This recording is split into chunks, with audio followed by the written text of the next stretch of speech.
Hi, everyone. This is Trish Kendall, your host for the Choose and Become interview series. I made 5 critical choices on my journey to enduring success. I picked up the phone, which was a first choice. I committed to a two-way agreement. I built trust in myself and then inspired the trust of others. I created community and belonging. And finally, my 5th choice, I choose to embrace my boundless capacity to give love and to receive love. In this interview series, my guests, people who I admire, share a little bit of their insight, a little bit of their wisdom as it relates to these 5 choices across their lives. And today, I'm so happy to have Mo. Mo Bunnell is the CEO and founder of Bunnell Idea Group. Now, Mo and I worked together a long time ago at Hewitt Associates, and he was a mentor to me then, an incredible leader, and somebody that I looked up to then and I do now.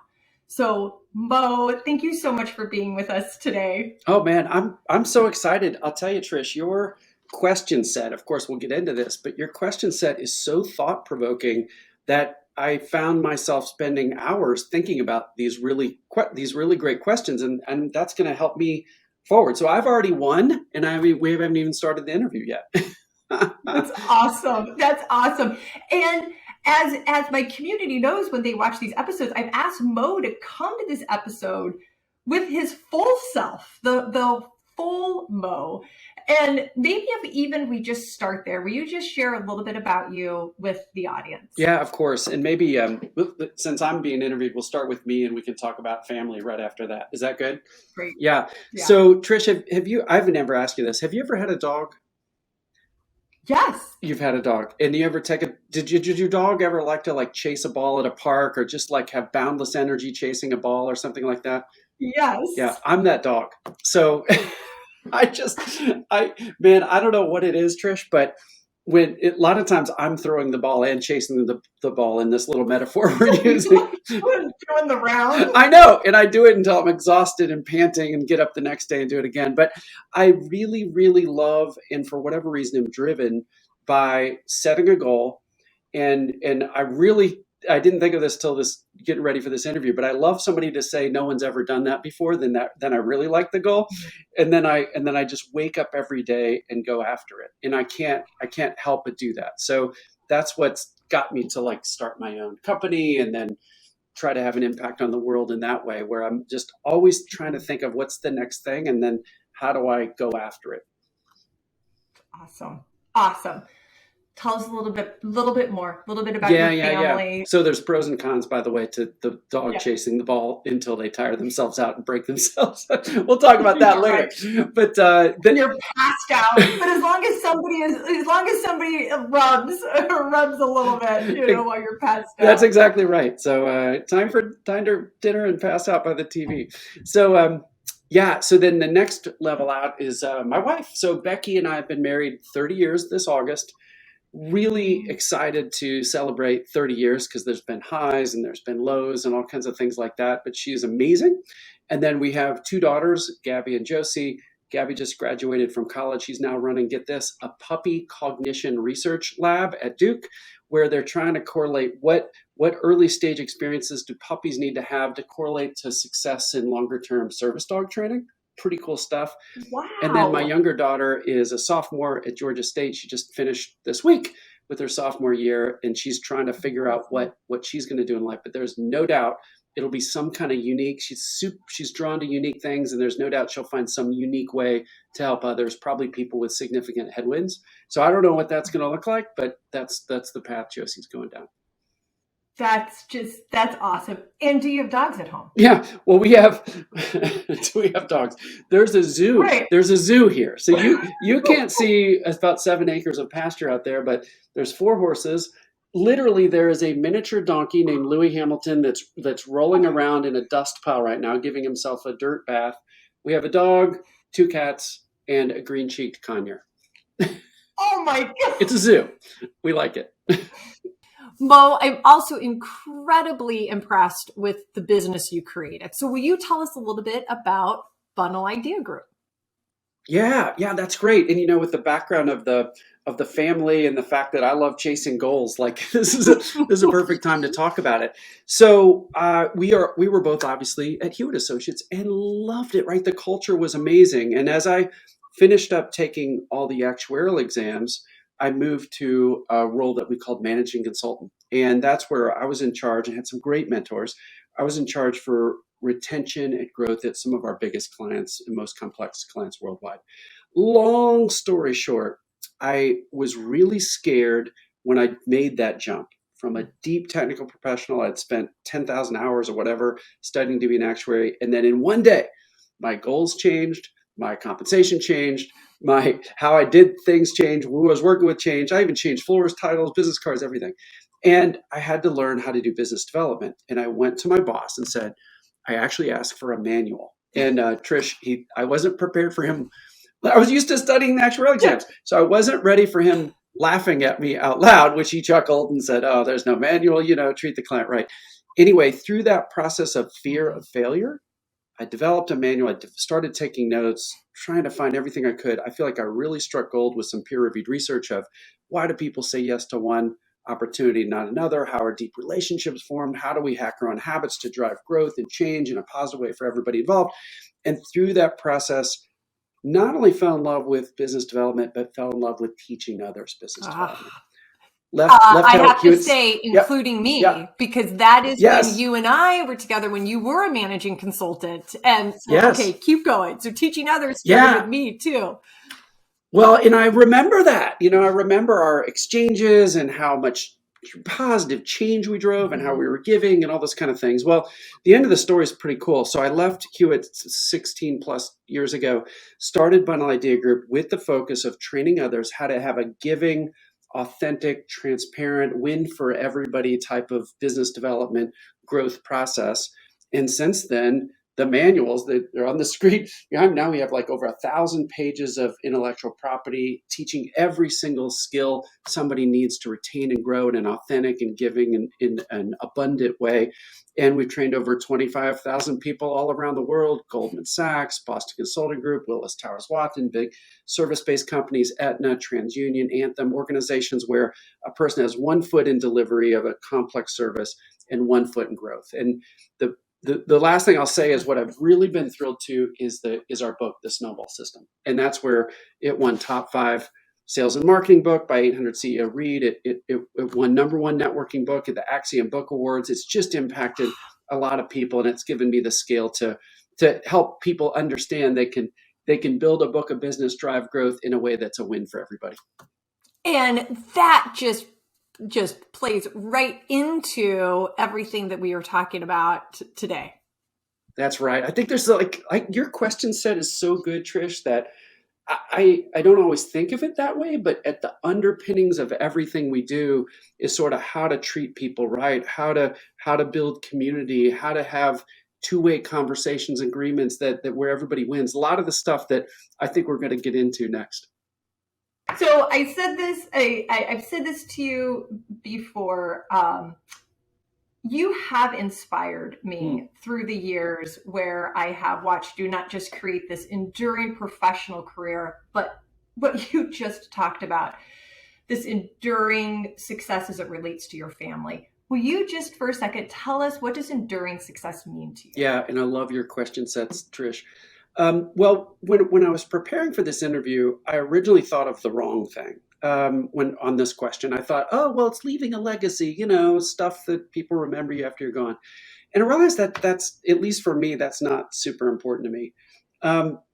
But rather, there's something that leads to that. And I think the thing that I thought of as I thought more deeply about this idea of enduring success is it's living a life that you're meant to live.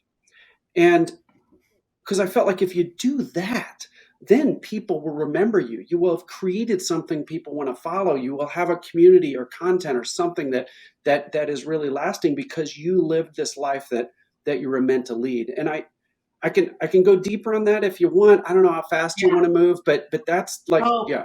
please go deeper. Okay. Please. Well, uh, I consider Michael Hyatt a friend, and a lot of people hopefully have read Michael's stuff because it's amazing content. And he shared with me something one time that I just thought was brilliant. He said, "There's three ways you can live your life.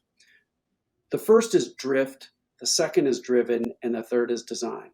Drift first. Drift is where you're busy, you do stuff every day, but at some point you wake up and you're like, this isn't the way it was supposed to be. And that's so easy. I've had time periods in my life where I was clearly drifting, no doubt about it. But boy, if you do that for a really long period of time, that's no bueno. The second one is driven, and that's where one aspect of your life takes over others to their detriment. I've had times in my life where I do that. If we think of the big buckets of life, there's your work, there's fitness, there's family, there's spiritual, there's avocations, your hobbies, your money. Any of those can like take over others to where one's winning, but you're a loss overall because you work too much and your family suffers, or you get so involved with some kind of giving back through spirituality or community that your family or your work suffers, or you get so into triathlons that your work suffers, or whatever. Like any of these can mess up the others. And then that third one is where the magic is, and that's design. And that's where I'm living my best life, for me at least, where I have this really clear vision of where I want to take the next couple of years, about as whatever distance far out you can sort of see. And it's really aggressive goals. But then every day you sort of feel like, because you know where you're going, every day you feel like you're making some progress towards that end. And that's where enduring success is to me, where I'm always living my best when I'm living by design, as opposed to one of those other two. That's just an awesome way to think about it. And the way that I hear that, it is a journey. Yeah.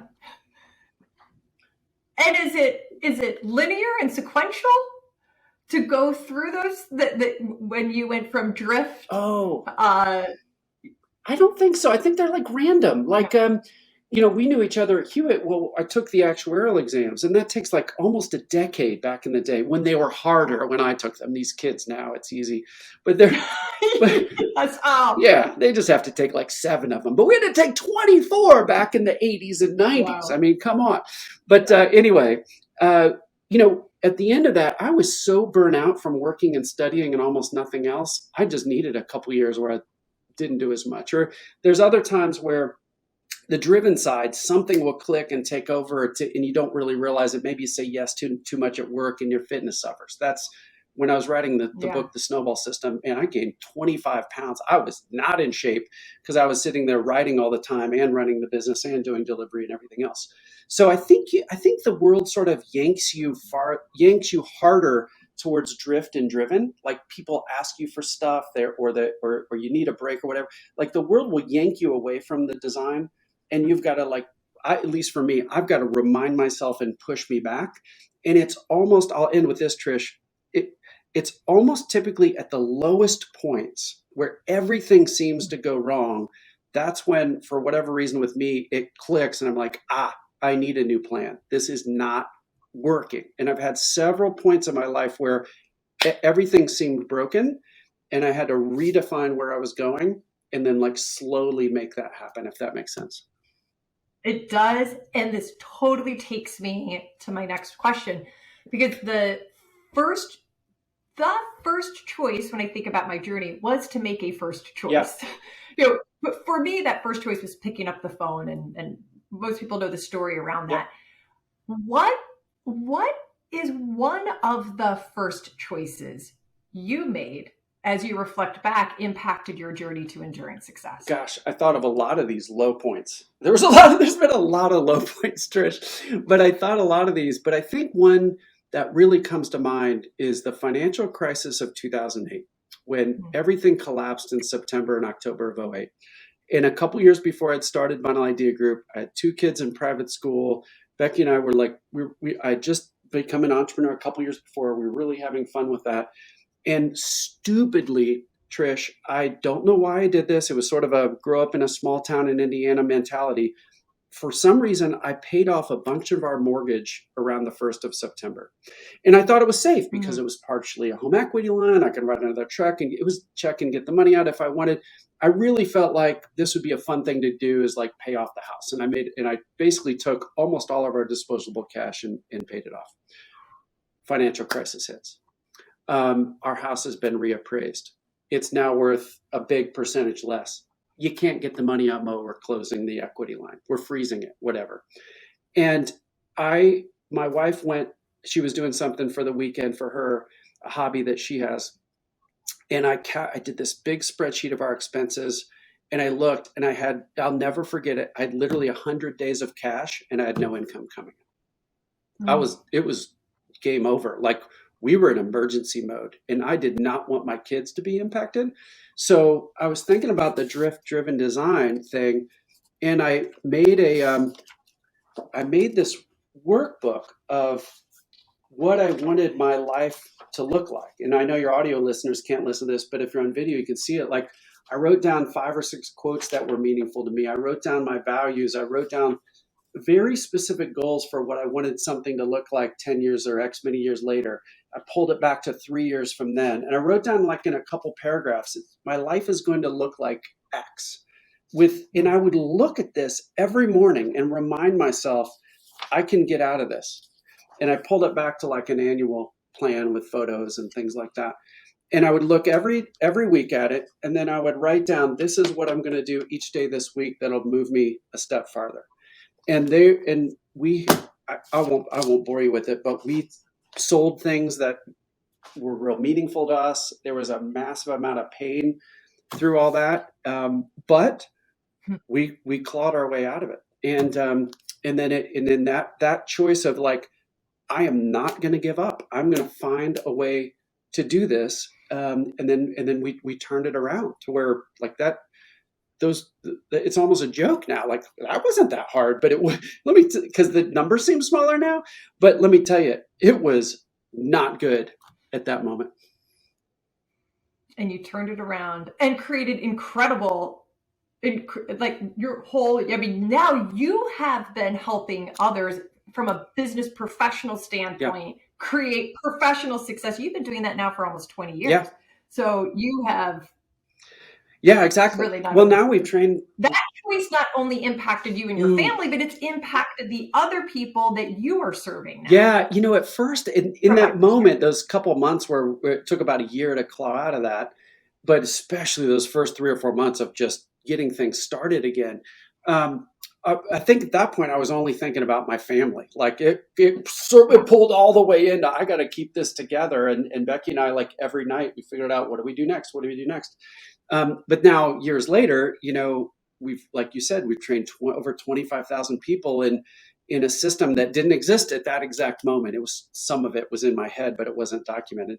And now we've got this massive company that helps people right now. There's virtual Yeah. Zoom rooms with trainings going on with other people that are being impacted, that their lives are being changed. Like, it wouldn't have happened, to your point, if I wouldn't have doubled down and Totally. say, I'm going to do this. All right, I'm going to keep us on first choices for a second, because one of the things that popped in my head is, and I purposely, you and I have talked about this, say not the first choice, but a Yeah, first choice, because I think we're constantly faced with challenges or obstacles or goals, and if we don't chunk those down to a first choice, sometimes it seems agreed. insurmountable. Uh, is there another first choice that you are twiddling around? Like, do you think there's another first choice in Mo's mind, whether it be practical or profound, that you might want to make? You mean going forward, or something that already happened? Yeah, no, going forward. Yeah, I think something struck me the other day. I read this, and it was really interesting. And it said, somebody said, all we have is time, and money is just a tool that can buy you time. And I thought that was really interesting. Always thought of money just as a tool, like a shovel. Like, it's not good or bad. It can be helpful if you want to do it. And I think what I've got to do now is make a first choice around buying more time. if that makes sense. Like, Mm, how can I get more scale? How can I impact the world in a better way? How can I buy more time with my family? Um, I made a choice, and it sounds silly, but it's a little scary to take a 6 week sabbatical this summer. Like, I need it. Like, the last 2 years, I don't know about you, but it has been bonkers. We've yeah. doubled in size. Our company doubled in size last year. We did, if I'm honest with myself, we hadn't built up the team as big as we needed to. We have now, but last year we hadn't. I took a big shoulder of that burden myself to do delivery work that I usually wouldn't dig into because we were growing, and I was burnt out. And I think to have the guts to say the team can handle it, they're going to be awesome, to let go, and we are building systems where I'm not going to check in for 6 weeks, and I'm really really looking forward to it. And the business, everything's going to be fine. But that's sort of a Totally. first choice to say I've now got to re-engineer my life in a way that hits that meets the design elements that Becky and I want. Yeah. We're empty nesters now for the first time. Like, a bunch of stuff has happened in the pandemic, and it's now time to take to move to the next step that we need to move to. It's awesome. Thank you. The second choice I made was to commit to a two-way agreement. And when I think about a two-way agreement, and these are my own characteristics to a two-way agreement, when I think about a two-way agreement, two parties or two people that come together with the intent of giving and receiving to achieve a desired positive outcome. Construct it together, hold each other accountable, and then commit. Now, it took me a while to figure out a two-way agreement, but way back when, the first two-way agreement I entered into was with my sister. And what I experienced from committing to that agreement is really transforming from I have to do these things to I want to do these things. What is a two-way agreement that you have entered into? And tell me a little bit about it and perhaps what you gave and what you Yeah, got. it's such a great question. You know, I originally thought of, obviously, marriage, because that feels like a deep two-way agreement. Mhm. Um, and there's some other ones too, but I feel like that's probably it. Where Becky and I, it'll be 30 years ago in August that we got married. But the agreement, it's sort of on your wedding day. But I think, if I'm honest, my first couple years of marriage, I wasn't that great of a husband. I wasn't very good at all. I think I was too selfish. I was an only child. Becky's the 10th of 11 kids. She knew what it was like to be a team player in a way I don't. And I think I Right. was sort of a turd. It wasn't. That's a horrible thing to say on an interview. Like, No, I it's a love gross it. word. I love the Yeah. awareness of Well, this. I just was selfish, I Yeah. think. But by her almost coaching me in a way on here's how we need this to look. I feel like now we're in a really, really good place. And over time, of course, highs and lows, all kinds of things happen with life. I don't even know how we got through the years with two small kids. I really don't. But now we're always talking. Like, if there's one thing we talk about more than anything else, it's how do we want to live our life? What do we want to do next? Like, we talk about it all the time, almost daily. And it's really fun to do. And I feel like I've got this real life partner with Becky, um, that we're there to help each other all the time.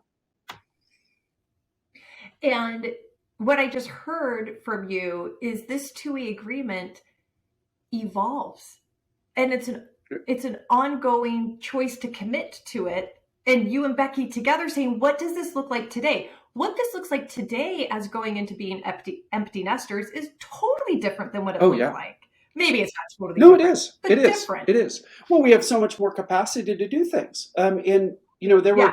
there were a bunch of years where it was just all about logistics, almost like getting people to certain places at certain times, and we were really involved. So I'd be a softball coach, and she'd be involved at the school, and like all kinds of Mhm. stuff. But now we have a lot more freedom. And to drive a finer point on it, about 8 weeks ago, Becky got diagnosed with breast cancer. So, man, you talk about resetting everything. Like, it is flipping horrible. Like, I cannot, like, Mm. we thought it would be bad. But, we've had various surgeries of biceps reconstruction or whatever. And we were like thinking of it like a surgery, like a bad thing happens, you go to get surgery, you go to PT, you get better. And we knew it would be worse than that, but we were in that ballpark. Man, it is nothing like that. It is awful. And just to be together every day, figuring out how to do this, and to see the love and the outpouring of the community she's built. She does therapeutic riding with horses for kids with disabilities, and then a secondary group by luck is breast cancer survivors, where she helps them reacclimate to the world after the awfulness of breast cancer. So she had this massive community that helped her solve for this and help her give her support. And the two of us working together all the time to just get through the next thing has been quite a thing. Well, I didn't know that would happen, to your point, 30 years ago. And so that's changed the short term and the long term, how we handle all that stuff. Is that where you were going with that it changes? I don't even care where I was going.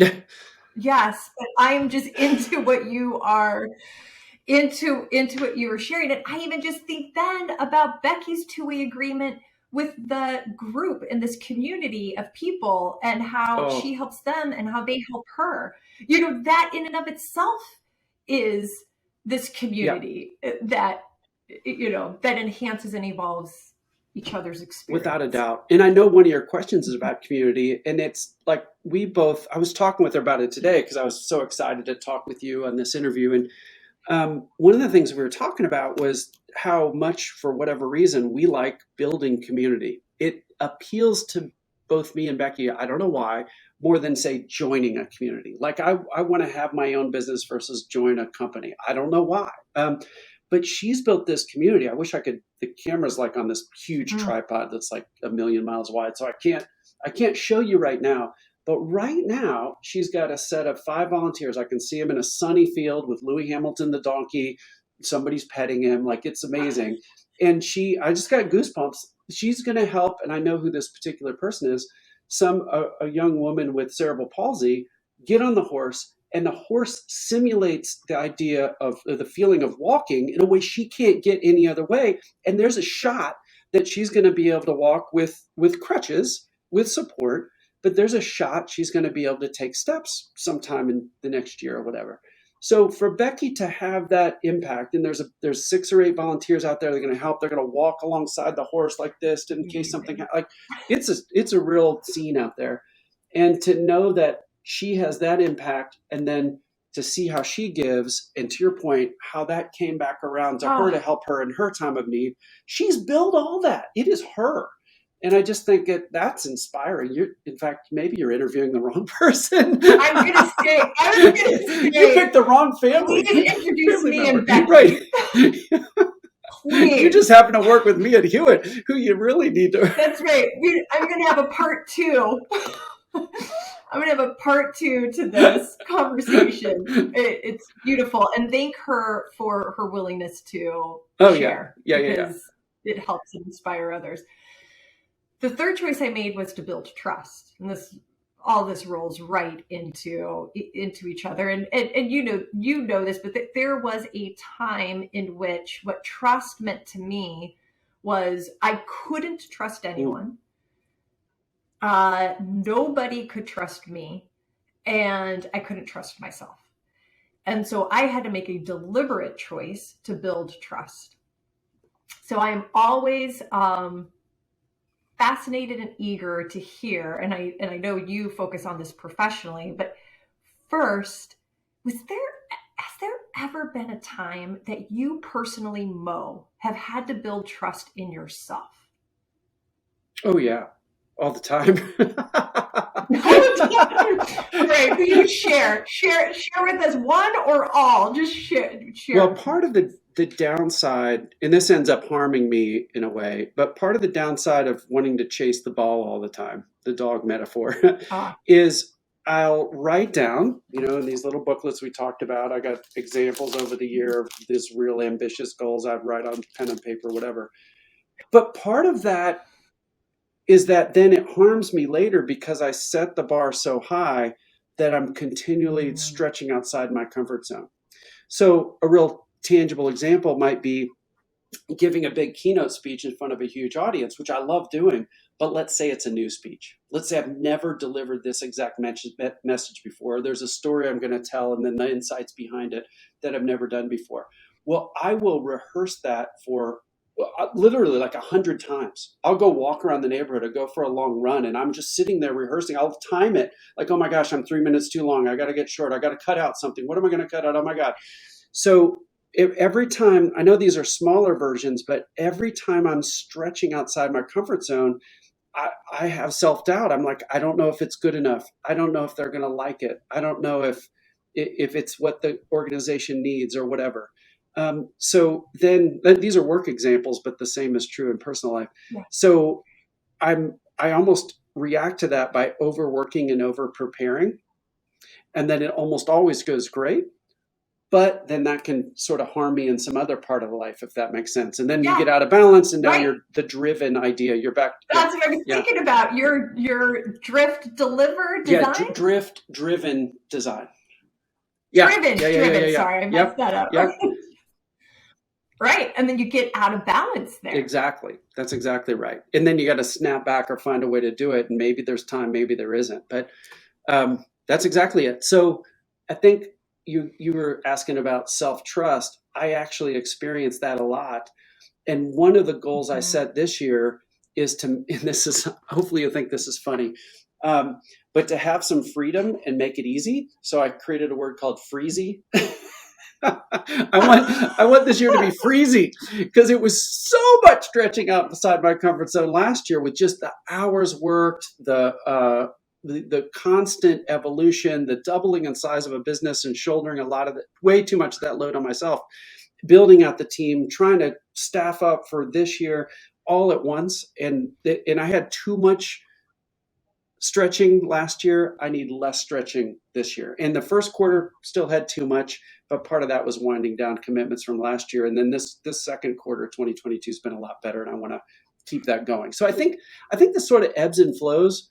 But whichever one of those is bad or out of balance, that's the one I had last year, maybe the last 2 years, and now I need the other. Right. Yeah. And I appreciate how you chunk things down too, because I think a lot of times building trust in ourselves or with other people, trust is in the little things. And if we're not focused on that, then how are we going to accomplish the big things? Yeah, that's exactly it. And it's, I know that's the lack of trust, but then on the flip of it, it's like, I have this crazy desire that if I say I'll have something to somebody by 5 p.m. on Tuesday, like I have all these systems that yell at me if I don't have it. And now, of course, I'm thinking of a whole team. So if somebody else email on our team to somebody and say, hey, I'll have it to you by 5 on Tuesday, like I freak out. I can't get that commitment out of my head. And one of the things we talk a lot about, at least at the company, is being reliable. And I talk about this a lot with my daughters too, is like, if you say a thing, you have to do the thing. You have to. And it's almost to an unhealthy extent, because every once in a while it's okay to email and say, hey, the thing's going to be later. But yeah, that's right. But in the way that I've seen you reset an expectation that's different than not doing right.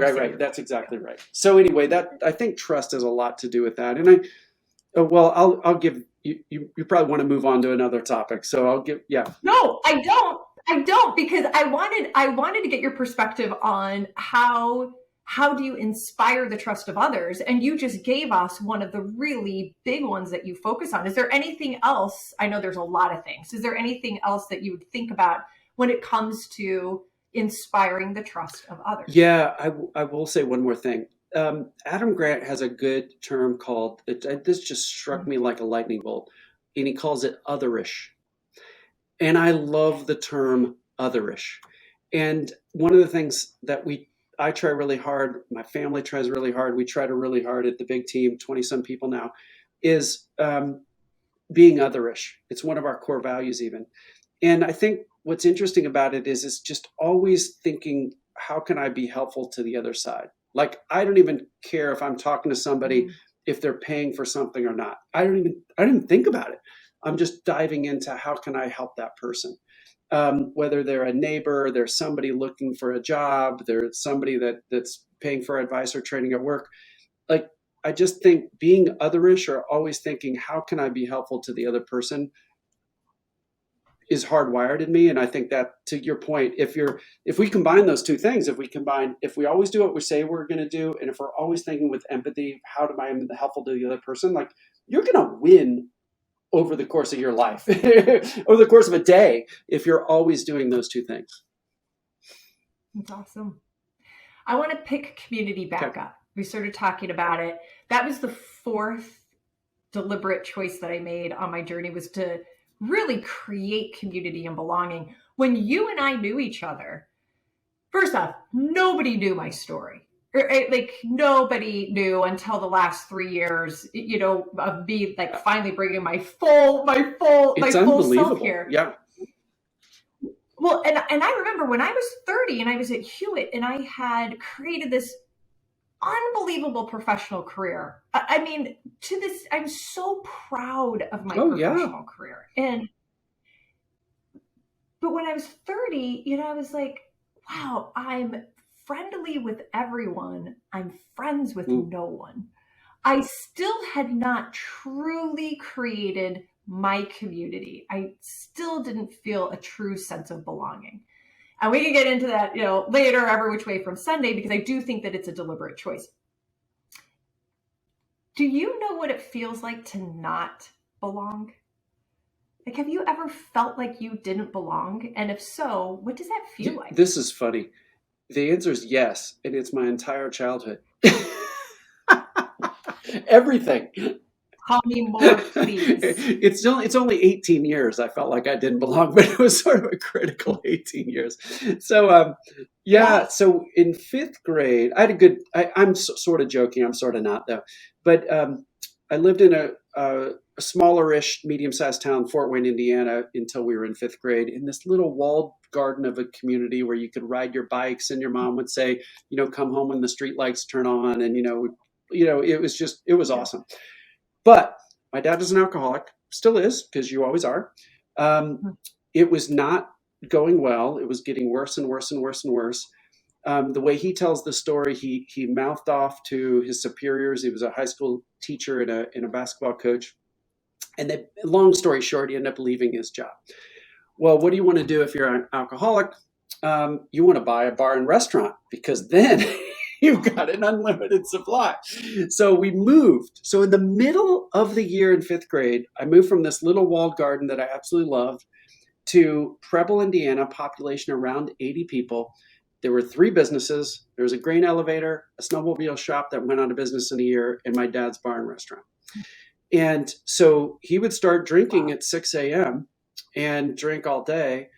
And if you can imagine being in a town of 80 people, an only child, nobody around. And the clincher is I didn't hit puberty for about 3 years after everybody else did. So I go to high school, and the only thing people can say to me is, you're so skinny. I weighed 90 pounds when I went and tried out for basketball, which meant a lot to me. As a sophomore in high school, I got cut because I would go up for a rebound and bounce off of somebody. Like, I remember specifically one instance, I went up against another guy and I just bounced off of him and I was like a little baby. It's not funny. So if you can imagine that childhood, like, I just never felt like I fit in because I was alone all the time. I was like, I felt like a fifth grader in high school, according to my size. I probably was about that size. And it was not good. I never felt like I fit in until maybe as I got into college and some things turned around. I had a great college experience. But I actually think that struggle helped me in the end, because it sort of, through that fight, it gave me some skills I wouldn't have gotten otherwise. So I actually think it was really wonderful that my dad bought that restaurant and we persevered it. And I saw my mom and dad battle through that. My dad quit drink. His last drink was August 4th, 1984. So he's been sober for a really long time. I saw him go back and get his second master's degree in substance abuse counseling after he sold the bar and restaurant and spend the last 10 or so years of his life helping others. I saw my mom persevere. They're going to have their 57th wedding anniversary in a couple weeks. Like, a bunch of really good long-term things came out of that. But from fifth grade until high school, the end of high school was a real struggle, if that makes sense. Thank you for sharing that. And It fills my heart to think about your mom and dad celebrating their 57th It's pretty cool. I anniversary just saw them this of weekend for that. Mother's Day, and they were on cloud nine. It Ah, was cool to see them, and we're eating Mexican food and celebrating, and it was a good uh, time. well, and you said in college you started to feel, that's when you started to feel Yeah, belonging. What does it feel like to belong? I for me, it's spending time with people you care about in a mutually supportive way. And like we're looking out to my left and they're getting ready to board the horse to get on the horse, wheelchair and all out there getting ready to go up a ramp. And like Becky's out there building a community where I guarantee every volunteer, the mother, the child, Becky, like they are accomplishing something that they couldn't independently. Becky can't do that without the horse. The person can't climb up on the horse without the volunteers. There's an experience going on to my left outside this window where people are bonding because they're doing things they couldn't do alone. And that to me feels like what community can be. It's perfect. The fifth choice? The fifth choice I made that I still choose every day was to embrace my boundless capacity to give love and to receive love. When I talk about these five choices, for me, it was linear and sequential.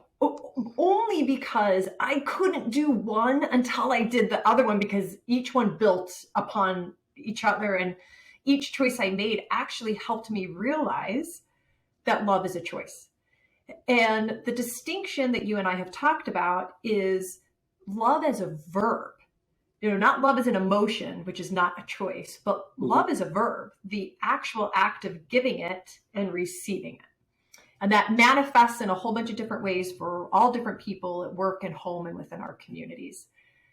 Will you share with us a time that you chose to give all of your love? And what did that feel like? Gosh, this is so deep, Trish. Like this isn't just your normal. Like Well, and you've shared things already that is all around that. So now I'm yeah, asking you to share more, I another don't. one. This was the hardest one for me of your amazing questions. So I have a little bit more of a metaphorical answer as opposed to on July Great. 16th of this year something happened.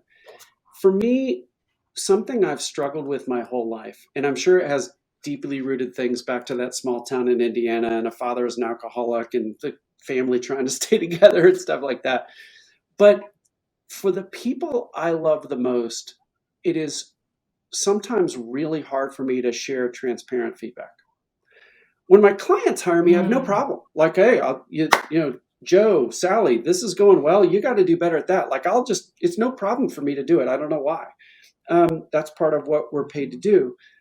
But the closer you get to my immediate family, the harder it is for me to say that wasn't good enough, or I think you can do better. And I'm not sure it was good or bad. As a father, who knows how to be a good father or mom or whatever. But it's really hard for me, and I had to work really, really hard to do that. So back to your question, I feel like true love, and I'll lean on our old Hewitt stuff here, is both caring and requiring. It's both it's Mm. both brutally honest and said with love. And when I feel true love, I feel somebody in a caring way share feedback from me, for maybe I have a blind spot or something I haven't thought about, or I could do something better. And I feel like true love for the other side is something like that too. It's like it's truly trying to act in the very, very best interest of others. Choosing to give all our love in that way feels great, but why? So why do we not? Why do sometimes, and a lot of times, we all withhold? I wonder if I'm sure it could be different for everybody, but I wonder if for me it's Yeah. about like a deep fear of not being loved back, or of resistance, or of Mm. if I really tell it like it is the person can be angry or sad, or or whatever, but some kind of fear that it's not, somehow it's going to reflect poorly on us. I feel like almost all of our motivations are something about us.